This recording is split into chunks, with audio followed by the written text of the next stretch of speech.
Hello dear student, मैं अरविंद आर्य आप सभी का ऑनलाइन प्लेटफॉर्म पर स्वागत करता हूं। आज हम फिर से एक और नया कॉन्सेप्ट लेके आए हैं, एक और आपको बेसिक इंफॉर्मेशन देने के लिए आए हैं 11th क्लास में।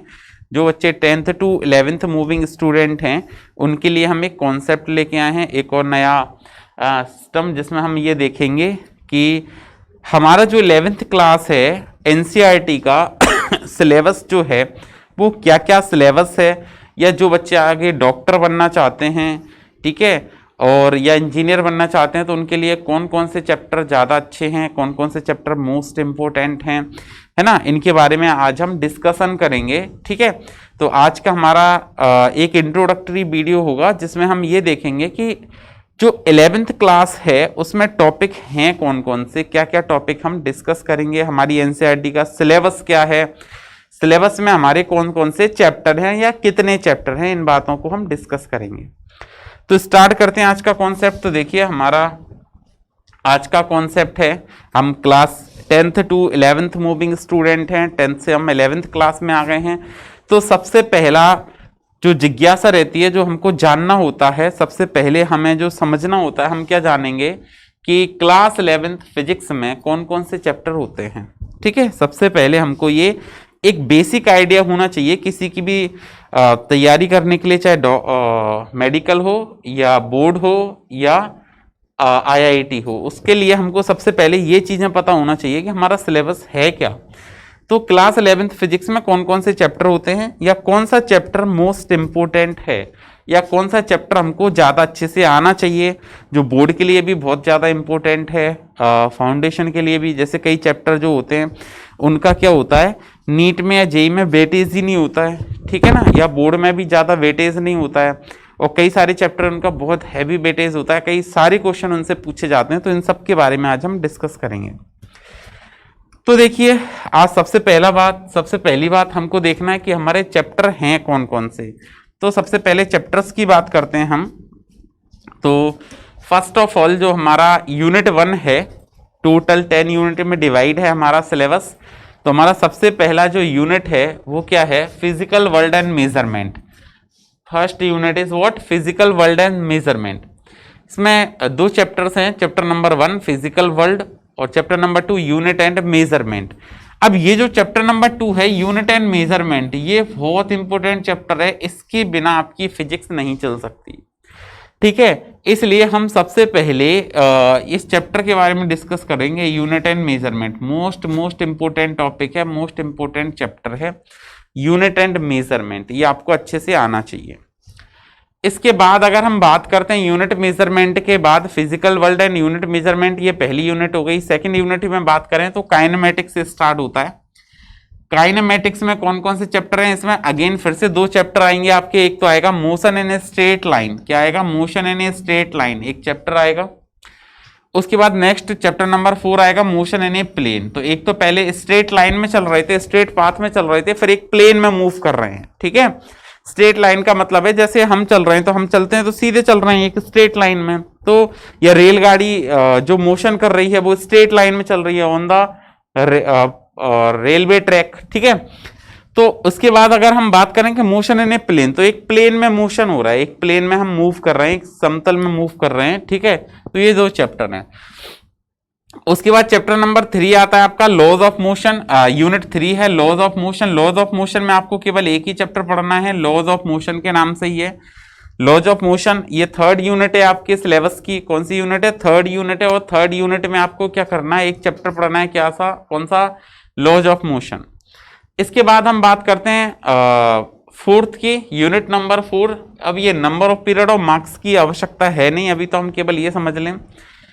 यूनिट नंबर 4 में है work energy and power. Work energy and power, तो सबसे पहले हम वर्क के पढ़ेंगे। What do you mean by the work, concept of work, what is the concept of energy and concept of power, इन सब के बारे में हम डिस्कस करेंगे। क्या क्या डिस्कस करेंगे हम, तो हम यूनिट नंबर 4 में डिस्कस करेंगे वर्क एनर्जी एंड पावर, और वर्क एनर्जी एंड पावर में हम चैप्टर नंबर 6 है जिसमें क्या कहेंगे, वर्क के बारे में, कॉन्सेप्ट ऑफ वर्क पढ़ेंगे, कॉन्सेप्ट ऑफ एनर्जी पढ़ेंगे, और कॉन्सेप्ट ऑफ पावर पढ़ेंगे। ठीक है, कि ये क्या होती है, what do you mean by the work, what do you mean by the energy, इनके बारे में जानेंगे। नेक्स्ट है आपका motion of system of particles and rigid body, बहुत ही ज़्यादा इंपॉर्टेंट चैप्टर है, काफ़ी अच्छा चैप्टर है ये। क्या है? Motion of system of particles, ठीक है, एंड रिजिड बॉडी। इसमें भी एक ही चैप्टर है, chapter number 7, system of particles and rotational motion के नाम से ये chapter, system of particles and rotational motion के नाम से ये चैप्टर है। ये आपकी यूनिट नंबर 5 है और चैप्टर नंबर 7 है। फिर देखिए ये भी काफी इंपॉर्टेंट चैप्टर आता है, चैप्टर नंबर 6। क्या है ये चैप्टर? ग्रेविटेशन, ठीक है, ग्रेविटेशन। ग्रेविटेशन की बात करें तो इसमें भी एक ही टॉपिक पढ़ना है आपको, केवल ग्रेविटेशन। जैसे आपने पढ़ा कि दो पार्टिकल क्या करते हैं, एक दूसरे को अट्रैक्ट करेंगे। जैसे मैं इसको ड्रॉप कर दूं तो it falls down towards the surface of earth, ठीक है। Whenever this pen is fall freely then it move towards the centre of earth. तो ऐसा क्यों होता है? या all the planets revolve around the sun in an close elliptical orbit, so why they revolving around the sun, ठीक है। There are certain force act between the planet and the sun, so this will be discussed in this chapter gravitation, ठीक है। How can be satellite launch, है ना, by these revolving in circular orbits, satellite revolving in particular orbit. तो कौन कौन सी satellite क्या क्या काम आएंगी, ये सारी चीजें हम इसमें डिस्कस करेंगे ग्रेविटेशन में। फिर आपकी यूनिट नंबर 7 की बात करते हैं। यूनिट नंबर 7 में हम क्या डिस्कस करेंगे? तो देखो यूनिट नंबर 7 जो है वो है properties of bulk matter. 7 number की यूनिट जो है उसमें हम क्या पढ़ेंगे? Properties of bulk matter. और प्रॉपर्टी ऑफ बल्क मैटर में हमारे जो टॉपिक हैं वो 3 टॉपिक हैं। Chapter number 9 mechanical property of solid, इसमें हम पढ़ेंगे मैकेनिकल प्रॉपर्टीज क्या क्या होती हैं सॉलिड की। जैसे आपने देखा होगा ना, स्प्रिंग पर फोर्स लगाया, it can bend, and when this force is removed, हमने फोर्स लगाया तो स्प्रिंग क्या हो गई? बेंड हो गई। And whenever the force on the spring is removed then it again regain their original shape और साइज। तो this is the mechanical property of solid, ठीक है। फिर है मैकेनिकल प्रॉपर्टीज ऑफ फ्लूइड, ये सॉलिड की बात करेंगे केवल, इसमें सॉलिड की बात करेंगे। इसमें क्या है? फ्लूइड्स की बात करेंगे, लिक्विड की बात करेंगे। जैसे फ्लोइंग ऑफ रिवर में कौन विस्कस फोर्स क्या होगा? फ्लोइंग ऑफ रिवर होती है, उसमें कौन कौन से फोर्सेस एक्ट करेंगे। या वाटर में हम कोई पार्टिकल डालें तो वो कब, है ना, नीचे बैठ जाएगा, कब उस पर फ्लोट करेगा, है ना। ये सारी चीजें हम इसमें डिस्कस करेंगे मैकेनिकल प्रॉपर्टी ऑफ फ्लूइड्स में।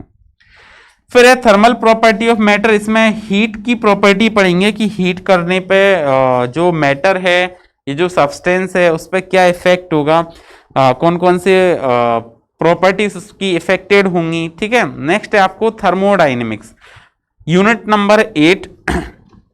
यूनिट नंबर 8 में जो आपका चैप्टर नंबर 12 है उसमें हम क्या डिस्कस करेंगे? थर्मोडाइनेमिक्स के बारे में डिस्कस करेंगे।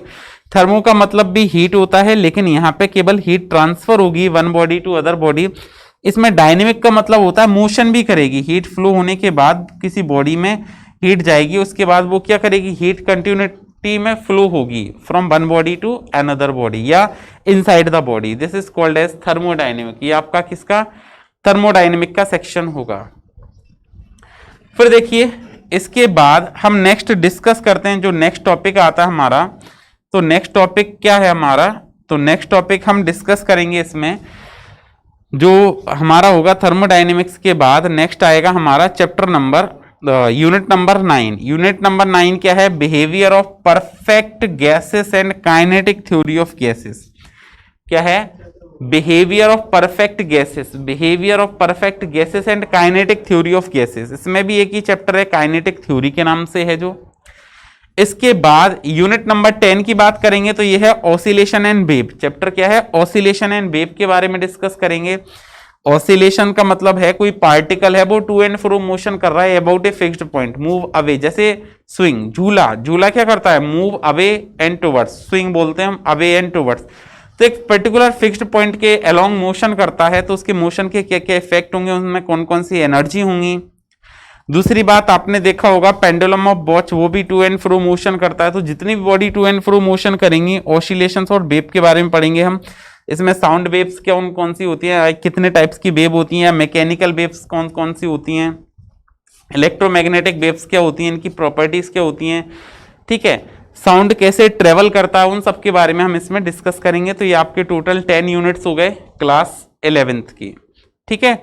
और चैप्टर कितने हैं, 15 चैप्टर हैं, 10 यूनिट में डिवाइडेड हैं जो। अब हम बात करते हैं कि हमारा जो नीट है उसके लिए कौन कौन से टॉपिक मोस्ट इंपोर्टेंट है। तो ये एक बार ग्राफ पाई चार्ट बनाया हमने जो आपको बताएगा कि किस चैप्टर का कितना वेटेज है। तो अगर हम वेटेज की बात करते हैं तो सबसे पहले बात करेंगे फिजिकल वर्ल्ड से इतना कोई ज्यादा वेटेज नहीं है, लेकिन अगर आप देखें मेजरमेंट से कंटिन्यूटी में क्वेश्चन आता है।